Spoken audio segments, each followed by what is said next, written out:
नमस्कार. नमस्कार. आपण कुठून आलात? आम्ही संभाजीनगरवरून आलो. हां आम्ही संभाजीनगरवरून कोकण ट्रिपसाठी आलो होतो. हां नंतर आम्ही पुण्याला आपला गणपतीपुळेला गेलो. गणपतीपुळेला स्टे करून आम्ही दापोलीमध्ये आलो. हां दापोलीमध्ये आम्हाला खूप छान वाटलं. अच्छा, बरं. दापोली तुम्हाला इथे म्हणजे माझ्याकडे आधी बुकिंग तुम्ही केलं नव्हतं. तुम्ही हां. तुमच्याकडे बुकिंग बोर्ड. केलं. हां मी बोर्डवर तुमचा कॉन्टॅक्ट नंबर बघितला, तेव्हा तुम्हाला कॉन्टॅक्ट केला हां आणि तिथून तुमच्याकडे आलो. ओके.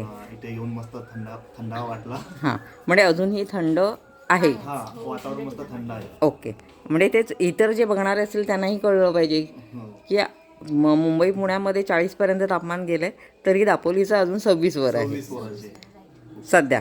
भर उन्हाळ्यातही थंड लागतं इथे. हां, याला मिनी महाबळेश्वरच म्हणतात खरं, सेकंड मिनी महाबळेश्वर. तर आता तेच मला म्हणजे बाकी पाणी किंवा इतर सोयी तुमच्या व्यवस्थित झाल्या का? आमच्या इथे गरम पाणी खूप मस्त होत्या. गरम पाण्याचं सुविधा होती. सोल सगळे लाईट्स फॅन्स वगैरे सगळं व्यवस्थित होते. रूम्स वगैरे सगळे वॉशरूम वगैरे सगळे क्लीन होते. ओके. आता तुम्ही परत मला पुढपर्यंत जायचे आहे, हरिहरेश्वरपर्यंत, म्हणून तुम्ही निघताय. तर तुमचा प्रवास सुखाचा हो.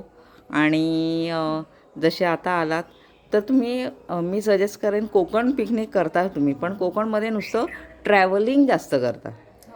कोकण पिकनिक ॲटलिस्ट 10 दिवसाची असेल तर तुमची कोकण पिकनिक पूर्ण होते.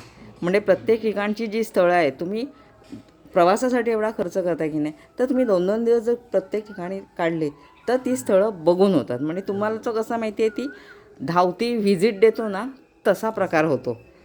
प्रत्येक स्थळं आम्ही तिथे जाऊन आलो, पण तिथलं पाहिलं काय, काही नाही.